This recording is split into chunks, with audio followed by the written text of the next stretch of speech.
याद कीजिए एडी मनसन को किसने मारा। थ्योरी कहती है कि सीजन 5 में एडी पहले वेकना का पपेट बनकर आएगा, लेकिन D&D गेम्स की तरह आखिर में वो अपने दोस्त की आवाज सुनकर एट वही है जिसे हमने सीजन 2 में देखा था, जिसका नाम काली है और वो 11 की बड़ी बहन है। स्ट्रेंजर थिंग्स में एडी ने डस्टिन और बाकी दोस्तों को बचाने के लिए सैक्रिफाइस किया, लेकिन उसकी बॉडी अपसाइड डाउन में है, जहां वेकना का इन्फ्लुएंस सबसे ज्यादा है। Hello guys, stranger things season 5 का सबको इंतजार है, और हो भी क्यों नहीं। ऑलमोस्ट 10 साल पहले इसका सीजन 1 आया था और हम तब टीनेजर्स थे, और आज 10 साल बाद हम सब बड़े हो चुके हैं, और देखते ही देखते हमारे बचपन की यादों के साथ स्ट्रेंजर थिंग्स भी खत्म हो जाएगा। अब कुछ ही दिनों बाद सीजन 5 भी खत्म हो जाएगा, और जिन भी कैरेक्टर्स को हम पसंद करते हैं वो भी अब कभी वापस नहीं आएंगे। बट सीजन 5 में एक ऐसा कैरेक्टर है जो वापस आने वाला है, जिस कैरेक्टर को हम सभी ने माना था कि वो मर चुका है, वो एक्चुअल में स्ट्रेंजर थिंग्स की दुनिया में अभी भी एग्जिस्ट करता है। इस कैरेक्टर के मरने पे हमें बहुत तकलीफ हुई थी, क्योंकि हमें ये कैरेक्टर बहुत पसंद आया था, और उसका इस तरह से एक ही सीजन में मर जाना बेहद दुखद था। एडी मनसन स्ट्रेंजर थिंग्स के यूनिवर्स का एक ऐसा लड़का है जिससे पूरे हॉकिंस ने नफरत की, बट सच बताऊं तो इस कैरेक्टर ने ऑडियंस का दिल जीता था। और ऐसे कैरेक्टर को सीजन 5 में वापस ना लाकर डफर ब्रदर्स सच में एक डफर वाला काम कर देंगे, जो कि मैं नहीं चाहता कि वो करे। इसीलिए मैंने लिखी एक ऐसी थ्योरी जिसके हिसाब से एडी मनसन सीजन 5 में वापस आने वाला है, वो भी एक खतरनाक और बहुत ही पावरफुल कैरेक्टर के रूप में। और मैं तुम्हें पहले ही वार्न कर देता हूँ कि इस वीडियो को देखने के बाद तुम्हारा सीजन 5 को देखने का नजरिया ही बदल जाएगा। तो इसीलिए इस वीडियो को एंड तक जरूर देखना, क्योंकि ये वीडियो बहुत बहुत ज्यादा सरप्राइजिंग होने वाली है। गाइज, एक तरफ स्ट्रेंजर थिंग्स सीजन 4 ने हमें एक नया और भयानक दुश्मन दिया जिसका नाम है वेकना, और वहीं दूसरी तरफ एक नया दिल जीतने वाला हीरो भी दिया जिसका नाम था एडी मनसन। लेकिन जब डेमोबैट्स ने एडी को अपसाइड डाउन में मार दिया तो हमारा दिल ही टूट गया। बट अब यहाँ पे सवाल ये है कि क्या एडी का सैक्रिफाइस बस एक एंड था? नहीं, डफर ब्रदर्स के फैंस और डंजन्स एंड ड्रैगन्स के एक्सपर्ट मानते हैं कि एडी की कहानी खत्म नहीं हुई है, बल्कि शुरू हुई है। इससे जुड़ी इंटरनेट पे एक खतरनाक थ्योरी है जिसके हिसाब से एडी मनसन वापस आएगा, लेकिन वो अब एडी नहीं होगा, वो बन चुका होगा कस द ब्लडी हैंडेड। आज की इस वीडियो में हम इस थ्योरी को बहुत ही डिटेल के साथ जानेंगे। सबसे पहले हमें डंजन्स एंड ड्रैगन्स की कहानी को समझना होगा, जिसके इर्द गिर्द ये पूरा शो घूमता है। हमारे विलन वेकना का असली नाम हेनरी क्रील या फिर वन है, मगर D&D में वेकना एक बहुत बड़ा लीच है। वेकना की कहानी में एक बहुत ही इम्पोर्टेंट कैरेक्टर है, उसका सबसे भरोसेमंद जनरल कस दी ब्लडी हैंडेड है। कस वेकना का पर्सनल लेफ्टिनेंट था। उस समय कस बहुत ही पावरफुल था और उसे वेकना पर बहुत ही विश्वास था। वो वेकना की तरफ से हर जंग लड़ता था, लेकिन कस की अपनी पावर्स की भूख और उसकी जादुई तलवार ने उसे वेकना को धोखा देने के लिए उकसाया। एक भयानक युद्ध में कस ने वेकना पर हमला किया। इस लड़ाई का नतीजा था वेकना के टुकड़े टुकड़े हो जाना। मतलब D&D लोर में वेकना को खत्म करने वाला कस ही था। अब इस कनेक्शन को स्ट्रेंजर थिंग्स से जोड़ते हैं। D&D में कस आखिरकार अनडेड हो जाता है, वो एक वैम्पायर बन जाता है। वैम्पायर्स अक्सर बैट्स यानी के चमगादड़ से जुड़े होते हैं। और याद कीजिए एडी मनसन को किसने मारा? इसका जवाब है डेमोबैट्स ने। ये डेमोबैट्स वैम्पायर बैट्स जैसे ही दिखते हैं, और जब एडी मनसन मरता है तो उसकी बॉडी को अपसाइड डाउन में ही छोड़ दिया गया था।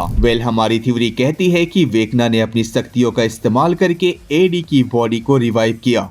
एडी मनसन अब जिंदा नहीं, वो एक अनडेड सोल्जर है जिसे वेकना कस की तरह अपना लेफ्टिनेंट बना चुका है। एडी की बॉडी में अब बस वेकना की मर्जी चलती है, और वेकना जो चाहे वो एडी से करवा सकता है। D&D में कस वेकना का लेफ्ट हैंड था। स्ट्रेंजर थिंग्स में एडी ने डस्टिन और बाकी दोस्तों को बचाने के लिए सैक्रिफाइस किया, लेकिन उसकी बॉडी अपसाइड डाउन में है, जहां वेकना का इन्फ्लुएंस सबसे ज्यादा है। वो सैक्रिफाइस वेकना के लिए ब्लेसिंग बन गया। अब वेकना उसकी बॉडी और पावरफुल स्पिरिट का यूज करके एक ऐसा जनरल बनाएगा जो हॉकिंस के लोगों को सबसे ज्यादा तकलीफ दे सके, क्योंकि वो जानते हैं कि एडी कितना इम्पोर्टेंट था उनके लिए। ये वेकना के अल्टीमेट माइंड गेम का हिस्सा होगा। याद कीजिए एडी का आइकॉनिक सीन जब वो मेटालिका का मास्टर ऑफ पपेट्स का गिटार बजा रहा था। इस गाने का नाम और लिरिक्स वेकना और एडी की थ्योरी पर बिल्कुल फिट बैठते हैं। मास्टर ऑफ पपेट्स, इसका मतलब है कि किसी के हाथ की कठपुतलियां। वेल, थ्योरी कहती है कि सीजन 5 में एडी पहले वेकना का पपेट बनकर आएगा, लेकिन D&D गेम्स की तरह आखिर में वो अपने दोस्त की आवाज सुनकर वेकना के खिलाफ जाएगा। वो अपने मास्टर वेकना को ही धोखा देगा और उसका अंत करेगा। वेल, इस चीज को थोड़ा डिटेल में समझते हैं। एडी एक अनडेड विलन बनकर हॉकिंस पे अटैक करेगा।